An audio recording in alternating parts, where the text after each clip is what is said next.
Hello दोस्तों, कैसे हैं आप लोग। उम्मीद करता हूं सभी अच्छे होंगे। और मैं हरिंद्र आप लोगों के सामने फिर से उपस्थित हूं ज्योग्राफी की एक नए टॉपिक के साथ। मित्रों, आज का जो हमारा टॉपिक है वो है ज्वालामुखी। और इस काफी इम्पोर्टेंट टॉपिक है ये, और इस टॉपिक से एग्जाम्स में कई क्वेश्चन बनते हैं मित्रों। तो आप लोग इसको ध्यान पूर्वक पढ़ेंगे और इसमें वनडे एग्जाम में बनने वाले जितने भी क्वेश्चन होंगे हम सभी क्वेश्चनों को कवर करेंगे मित्रों, ठीक है। और अगर आप लोग मेरी पिछली क्लास देखना चाहते हैं, ठीक है ना, तो आप डिस्क्रिप्शन में इसका लिंक पड़ा हुआ है, वहां से आप मेरी पिछली क्लास भी देख सकते हैं, ठीक है मित्रों। तो चलिए फिर हम ज्वालामुखी की बात करते हैं। और देखिए, शब्द से ही शुरुआत कर देते हैं मित्रों। ज्वालामुखी है क्या? तो आप शब्द देख पा रहे हैं, ज्वालामुखी, अर्थात हम ये कहेंगे कि जिसके मुख पर ज्वाला है। क्या है मित्रों? ज्वालामुखी जिसके मुख पर ज्वाला है वही ज्वालामुखी है। मैंने एक चित्र बनाया है, तो आप लोग ध्यान से इस चित्र को देखिए। इस चित्र में देखिए, मैंने ये यहाँ से जो लावा या मैग्मा निकल रहा है, यहाँ से जो आग निकल रही है, ठीक है नहीं, तो ये क्या है? एक ज्वालामुखी है। और विशेष तौर पे ये ज्वालामुखी है जिसका हम ये कहेंगे जहां से ज्वाला निकलती है वही ज्वालामुखी है। और बाकी ये लावा या मैग्मा जहां पे जम जाता है उसको क्या कह देते हैं मित्रों? उसको बोल देते हैं ज्वालामुखी पर्वत। बात क्लियर है आप लोगों को? अगला देखिए, मैंने यहाँ बनाया कि इसमें पृथ्वी के अंदर जो लावा या मैग्मा भरा है, ठीक है नहीं, अरे लावा या मैग्मा जो भरा हुआ है, क्योंकि जब तक ये अंदर रहता है पृथ्वी के तब तक हम इसको मैग्मा बोलते हैं। और जब ये मैग्मा एक किसी प्राकृतिक नली द्वारा, ये आप देख पा रहे होंगे, ये एक प्राकृतिक नली है, तो प्राकृतिक नली द्वारा जब बाहर फैल जाता है मित्रों, तो इसी को क्या कहने लगते हैं हम लोग? इसी को बोलने लगते हैं लावा। और देखो, जब लावा की बात की है तो मैं आप लोगों को बता देता हूं, ये लावा दो प्रकार का होता है मित्रों। एक होता है अम्लीय और एक होता है क्षारीय, जिसको पैठिक भी कहा जाता है। और इसको अम्लीय क्यों होता है? तो याद रखना मित्रों, इसकी जो अम्लीयता का कारण है वो है आपका सिलिका। अम्लीयता का कारण क्या है? तो सिलिका है, ठीक है। और उसके अलावा देखिए आप, अगर इसके तापमान की बात करते हैं तो इसका जो तापमान है वो लगभग आपका 600 से 1200 सेल्सियस तक हो सकता है। लावा के अगर हम तापमान की बात करें तो वो 600 से 1200 सेल्सियस तक मित्रों इसका तापमान हो सकता है, ठीक है। और आप देख पा रहे हैं जब इतना सेल्सियस तापमान है तो बिल्कुल ये कितना ज्यादा विनाशकारी होगा, ठीक है। अगला देखिए मित्रों, इसके कुछ शब्द हैं वो कई एक बार एग्जाम में आते हैं और मैं आपको एक एक करके उनकी बातें बताता हूं। जैसे इसके अलावा आपको पूछा जाता है कि ये ज्वालामुखी का मुख जो है इसको क्या कहते हैं? तो देखो मित्रों, ज्वालामुखी के मुख को मैंने लिख रखा है यहाँ पे बेवर। क्या कहते हैं? बेवर या बेवर, कहीं कहीं बेवर लिखा होगा, ठीक है। तो बेवर या बेवर कहते हैं, मैं यहाँ लिख देता हूँ, आप यहाँ से देख लीजिएगा। इसको बोलते हैं बेवर। क्या बोलते हैं? तो ज्वालामुखी के मुख को बेवर बोलते हैं मित्रों। अच्छा, इसके अलावा देखो, अगर ये विवर थोड़ा सा बड़ा हो जाए, ठीक है, थोड़ा सा ये विवर अगर ज्यादा बड़ा हो गया, ऊपर को लिखो, थोड़ा सा अगर बड़ा हो गया तो ये फिर कहलाता है आपका क्रेटर। और मित्रों, ये क्रेटर भी और बड़ा हो जाए तो फिर इसको कहने लगते हैं कॉल्डेरा। बात क्लियर है? ये ज्वालामुखी का मुख ही है। छोटा है, जब लावा बह रहा है तब तक ये विवर है। थोड़ा सा बड़ा हो गया, क्यों बड़ा हो जाता है? बड़े होने का कारण होता है विस्फोट, क्योंकि जो सिलिका है वो क्या करता है, धीरे धीरे जमा होता रहता है और एक बड़ा विस्फोट कर देता है, जिससे मुख उसका ज्वालामुखी का बढ़ जाता है। उसे फिर बोलते हैं हम क्रेटर। और मित्रों, क्रेटर में ही क्या बन जाती है आपकी? क्रेटर झीलें, ठीक है ना। क्रेटर में ही क्या बन जाती है? क्रेटर झीलें। और उसके बाद फिर अगर और बड़ा विस्फोट कभी हो जाता है तो सबसे बड़ा जो ज्वालामुखी का मुख है उसको बोलते हैं कॉल्डेरा। ये तीनों ज्वालामुखी के मुख ही हैं। बात क्लियर हो गई आप लोगों को? अगला देखिए मित्रों, हम बात करते हैं, इससे जो सबसे ज्यादा मात्रा में निकलती है वो गैसें निकलती है ज्वालामुखी से, ठीक है। जलवाष्प और गैसें। तो कभी पूछा जाए ज्वालामुखी से जो निकलती हैं वो क्या निकलती हैं? तो जलवाष्प निकलती है इससे, जलवाष्प और गैसें निकलती हैं मित्रों, ठीक है। तो जलवाष्प और गैसें ज्यादा मात्रा में निकलती हैं, इसको क्या बोलते हैं? ये प्रेशर काफी ज्यादा मात्रा में होती हैं। और जहां जहां जब भी गैसें निकलती हैं तो काफी प्रेशर से निकलती हैं, तो कई एक जगह प्रेशर के कारण इनको क्या कह दिया जाता है? गैसर। क्या कह दिया जाता है इनको? गैसर। तो याद रखना भाई, जो मैंने यहाँ लिखा भी है कि धूलकण और गैसें, इनको गैसर कहा जाता है, ठीक है ना। तो ये गैसर है, तेजी से जब गैसें निकलती हैं उन्हीं को गैसर कहते हैं, ठीक है मित्रों। इसके अलावा देखो, अगर हम केवल और केवल धूलकणों की बात करें कि जो सबसे छोटे छोटे धूलकण हैं, क्या है मित्रों, जो धूलकण हैं, या हम ये कहेंगे कि ज्वालामुखी के जो ज्वालामुखी विस्फोट के बाद जो सबसे छोटे टुकड़े हैं मित्रों, उनको क्या कहा जाता है, तो जो सबसे छोटे टुकड़े हैं इनका घनत्व इतना कम होता है कि वो पानी पर भी आसानी से तैर सकते हैं, उनको बोलते हैं प्यूमिक। क्या बोलते हैं उनको, उनको प्यूमिक बोलते हैं। याद रखना, जो सबसे छोटे टुकड़े होते हैं उनको प्यूमिक कहा जाता है। बात क्लियर है? अरे राख टाइप की होती है ये प्यूमिक, आप इसको ज्वालामुखी राख भी कह सकते हैं। क्लियर है? इसके अलावा देखो मित्रों, मैंने आपको ये छोटे छोटे गोले जैसे बनाए हैं, ये हैं आपके पाषाण या पत्थरों के टुकड़े। अरे जब ज्वालामुखी फट रहा है तो जाहिर सी बात है कि वहां पे टुकड़े होंगे, तो उन टुकड़ों को क्या कहते हैं मित्रों, तो देखो यहाँ ये लिखा है कि पत्थरों के टुकड़े। और जो पत्थरों के टुकड़े ये दो तरह के हो सकते हैं, एक बड़े टुकड़े और एक छोटे टुकड़े। अरे कोई एक साइज के तो होंगे नहीं, ठीक है, नहीं, कुछ बड़े होंगे तो कुछ छोटे भी होंगे। तो देखो जो बड़े टुकड़े हैं इनको कह दिया जाता है मित्रों ज्वालामुखी बम। ज्वालामुखी बम बड़े टुकड़ों को कह दिया जाता है, और जो छोटे टुकड़े हैं इनको लेपली या सिंडर कह दिया जाता है। क्या कह दिया जाता है मित्रों, लेपली या सिंडर के नाम से भी जाना जाता है। तो कई एक बार एग्जाम में केवल ये छोटी छोटी बातें आ जाती हैं, और उम्मीद है कि अब आप आसानी से इनको बता पाएंगे। ठीक है मित्रों। अच्छा, इसके बाद देखिए ज्वालामुखी के प्रकार। ज्वालामुखी कितने प्रकार के हैं, क्या हैं, उनकी बातें हम और करते हैं। तो ध्यान दीजिए, मैंने लिखा है यहाँ पे ज्वालामुखी के प्रकार। देखिए मित्रों, ज्वालामुखी को दो प्रकार से बांटा गया है, ठीक है ना। एक तो बांटा गया उद्गार के आधार पर, या इसको हम उद्गार को क्या कह सकते हैं, उद्भेदन, या फिर लावा के निकलने के आधार पर, ठीक है ना। उद्गार, उद्भेदन या लावा के निकलने के आधार पर बांटा गया है इसको। दूसरा समय के आधार पर बांटा गया है, ठीक है। अब देखो, इसमें से जो उद्गार के आधार पर हमने बांटा है वो दो तरह से बांटा है। एक केंद्रीय, ये नंबर 1 है, और ये नंबर 2 है। बात क्लियर है? एक केंद्रीय और एक दरारी। तो केंद्रीय क्या है, केंद्रीय का मतलब है मित्रों, जब कोई भी ज्वालामुखी फटता है तो उसके केंद्र से होके, मतलब प्राकृतिक नली द्वारा। जैसे ये देखो, ये वाला चित्र देखो, इस चित्र में आप लोग देख रहे हैं, इसको कहेंगे ये केंद्रीय का उदाहरण है। ये जो ज्वालामुखी का चित्र बना है ये केंद्रीय का उदाहरण है।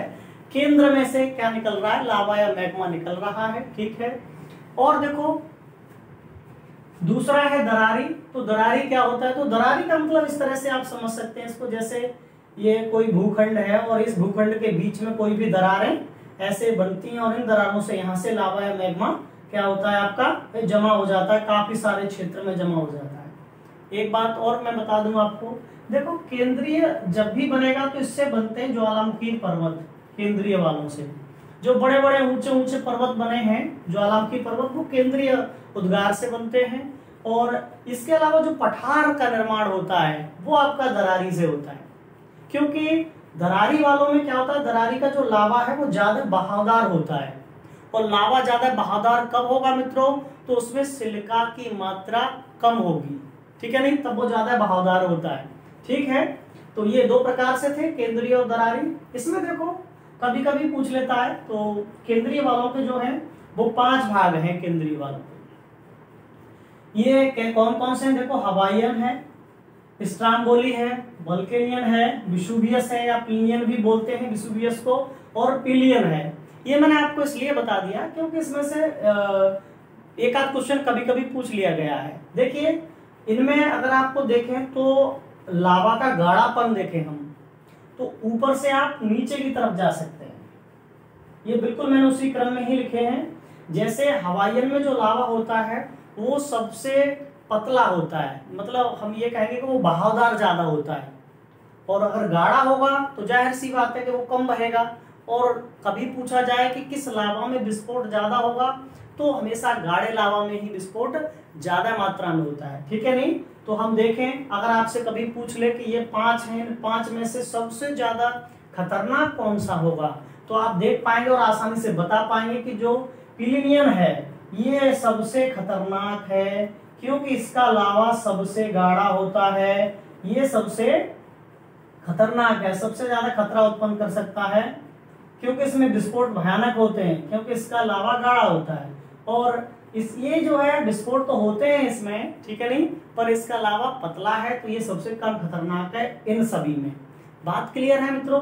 अच्छा, इसके बाद देखो जो सबसे ज्यादा क्वेश्चन आते हैं वो आते हैं इसके भाग 2 से, ठीक है। तो वो है समय के आधार पर जो ज्वालामुखी है वो कितने प्रकार का है। तो आप समय के आधार पर देखिए ज्वालामुखी कितने प्रकार का है। आप लोग देख पा रहे हो 3 प्रकार लिखे हुए हैं, ठीक है। कितने प्रकार का है मित्रों? तो 3 प्रकार का है, और वो 3 प्रकार देखिए कौन कौन से हैं। तो आप देख पा रहे हैं, देखिए सक्रिय है, अगला है आपका प्रसुप्त, और अगला है आपका मृत या शांत, ठीक है।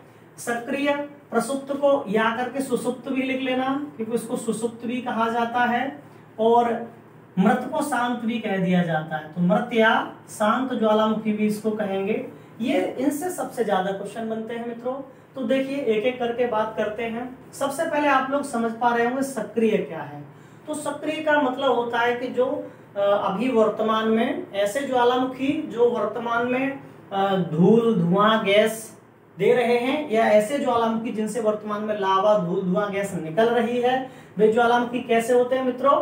तो वे होते हैं सक्रिय ज्वालामुखी। अरे जो क्रियाशील है सक्रिय, ठीक है ना, जो क्रियाशील है, जो अभी काम कर रहा है, जिससे धुआं धूल गैसें निकल रहे हैं, वे ज्वालामुखी सक्रिय ज्वालामुखी है मित्रों। और देखो मैं आपको सक्रिय ज्वालामुखियों के कुछ उदाहरण दे देता हूं, ठीक है। तो मैं देखिए इधर उदाहरण लिखता हूं, क्योंकि उनकी कुछ विशेषताएं भी हैं, हम साथ साथ उन विशेषताओं को भी देखेंगे, ठीक है मित्रों। तो देखिए जैसे हम सक्रिय की बात करें तो सबसे पहले आप स्ट्राम्बोली को ले लीजिएगा, कई बार एग्जाम में भी आता है, ठीक है। तो देखिए सक्रिय का उदाहरण देता हूं आपको पहला।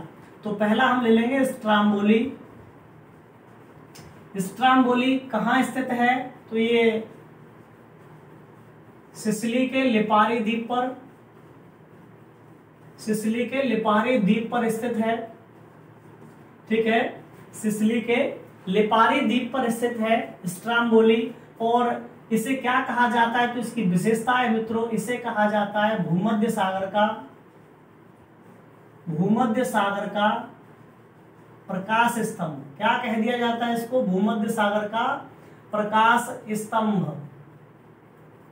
इसको भूमध्य सागर के प्रकाश स्तंभ के नाम से भी जाना जाता है मित्रों। और ऐसा क्यों है? तो उसका कारण है कि ये एक लंबी, ठीक है नहीं, एक लंबी ज्वाला के रूप में यहाँ जलती रहती है, और ये बताया जाता है कि काफी प्राचीन भी है, लगभग 3 करोड़ साल से वो ज्वाला ऐसे ही जल रही है, ठीक है नहीं। इसीलिए इसको कहा दिया जाता है भूमध्य सागर का प्रकाश स्तंभ। दूसरे की बात करें मित्रों तो देखो एक है कटमई। ये भी एक सक्रिय ज्वालामुखी है, जो आपका अलास्का में है। कहाँ है? अलास्का अमेरिका में है, ठीक है ना, यूएसए अमेरिका। आप लोग जानते हैं पहले अलास्का रूस का कब्जा था अलास्का पर, रूस ने इसको बेच दिया था, और फिर जो कब्जा है वो अमेरिका का है इस पे। तो कटमई को क्या कहते हैं? इसकी क्या विशेषता है मित्रों? कटमई को बोलते हैं हजारों धूमरों की घाटी, हजारों धूमरों की घाटी। इसको मित्रों हजारों धूमरों की घाटी। अब धूमरों की घाटी से क्या मतलब है? आप लोग समझते होंगे धूम्र धुआरे, ठीक है नहीं, मतलब इसमें हजारों धूमरों की घाटी इसलिए कहा जाता है क्योंकि इसमें जगह जगह से छोटे छोटे छिद्र बने हुए हैं, और उन छिद्रों से प्रेशर से गैसें निकलती रहती है मित्रों, ठीक है ना, इसलिए इसको हजारों धूमरों की घाटी कहा जाता है। अगला देख लीजिएगा आप, एक और है कोटोपैक्सी।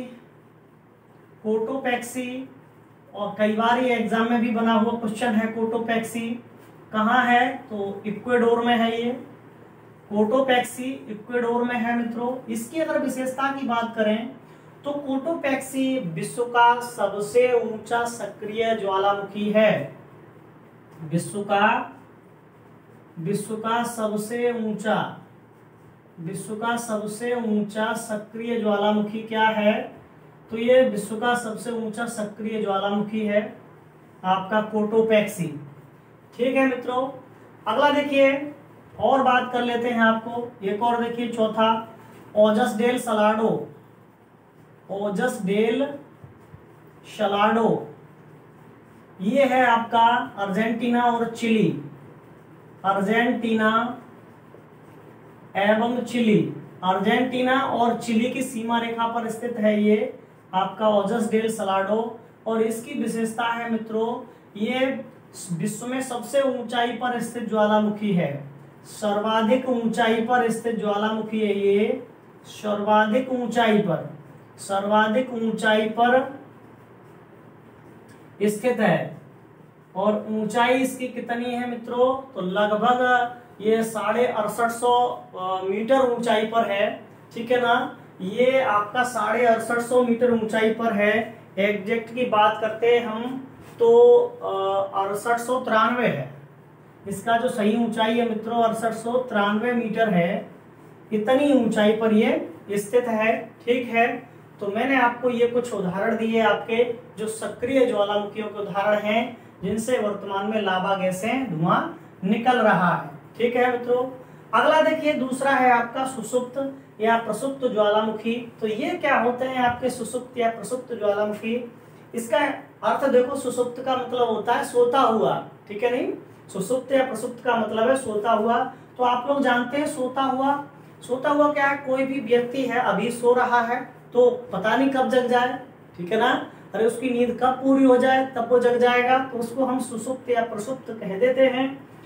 तो ऐसे ही हम कहेंगे कि ऐसे ज्वालामुखी जो अभी शांत हैं पर जिनमें कभी भी विस्फोट हो सकते हैं, ऐसे ज्वालामुखी जो वर्तमान में तो शांत हैं पर उनमें कभी भी विस्फोट होने की संभावना है, क्या कहलाते हैं मित्रों? तो वे ज्वालामुखी कहलाते हैं आपके सुषुप्त या प्रसुप्त ज्वालामुखी। और अगर हम इन ज्वालामुखियों के उदाहरणों की बात करते हैं मित्रों, तो आप लोग देखिएगा इनके उदाहरण कौन कौन से हैं। तो मैं इधर लिख देता हूं इसके उदाहरण। देखिए, सबसे पहले सुषुप्त या प्रसुप्त ज्वालामुखी में जो आता है वो है आपका फ्यूजियामा, एक ज्वालामुखी है। देखिए पहला इसका उदाहरण देखिएगा, ये सुषुप्त या प्रसुप्त के बता रहा हूं, फ्यूजियामा। ये जो फ्यूजियामा है कहाँ है मित्रों? जापान में है। ये है दूसरा विसुवियस, ये आपका इटली में है। अगला देखिए क्राकातोआ, ये आपका इंडोनेशिया में है। अगला देखिए, इसमें सुषुप्त में बात करें तो एक इंडिया का भी है, नारकोंडम देख लीजिए, नारकोंडम ये आपका भारत का है। तो ये इसके कुछ प्रमुख उदाहरण हैं जो मैंने आपको भी बताए मित्रों, ठीक है ना। और देखिए इसके बाद अगर हम बात करते हैं आपकी कि मृत ज्वालामुखियों की, ठीक है नहीं। तो मृत ज्वालामुखी क्या होते हैं? मैंने कहा मृत या शांत वे ज्वालामुखी हैं।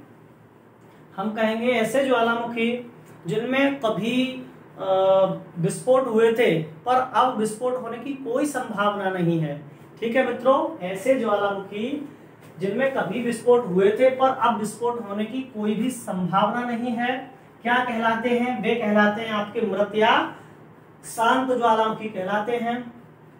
एक और बात देखो, ये शांत ज्वालामुखी वे ज्वालामुखी भी हैं जिनके ऊपर अब झीलें बन गई हैं, झीलों का निर्माण हो गया है, जिनको क्रेटर झीलें कहते हैं, ठीक है ना। तो याद रखना इसको। तो देखिए इसके भी कुछ उदाहरण हैं, मैं आपको बताता हूं मृत ज्वालामुखियों के उदाहरण। जैसे हम बात करते हैं, पहला देखो, पहला आप इसको ले लो, ईरान का ले लो, देवमंद। दूसरा है कोह सुल्तान। ये दोनों कहाँ हैं? तो दोनों ईरान में हैं, ठीक है। अगला देखो, अगर तीसरे की बात करें तो इसमें अभी आपका एक म्यांमार में भी उपस्थित है, ठीक है नहीं। जो म्यांमार में है वो है आपका पोपा। इसमें म्यांमार का पोपा, म्यांमार का क्या है? तो पोपा है ये म्यांमार में, ठीक है। इसको बर्मा भी बोलते हैं, म्यांमार या बर्मा, ठीक है ना। अगला देखिए चौथे की अगर हम बात करें इसमें, तो चौथा हम देख लेंगे आपका किसे, म्यांमार पोपा हो गया आपका, और इसमें क्रम में कौन सा रह गया अभी? किलिमंजारो है ना, किलिमंजारो है, बहुत प्रसिद्ध है आपका। किलिमंजारो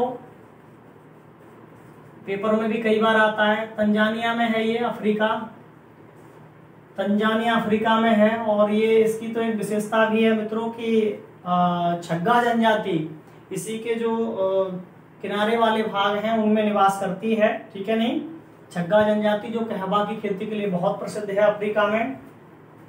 अगला देखिए, इसके बाद किलिमंजारो हो गया आपका, और कोई रह गया इसमें? तो ये कुछ उदाहरण हैं, देनबंद है, को सुल्तान, पोपा हो गया आपका, किलिमंजारो हो गया आपका, ठीक है मित्रों।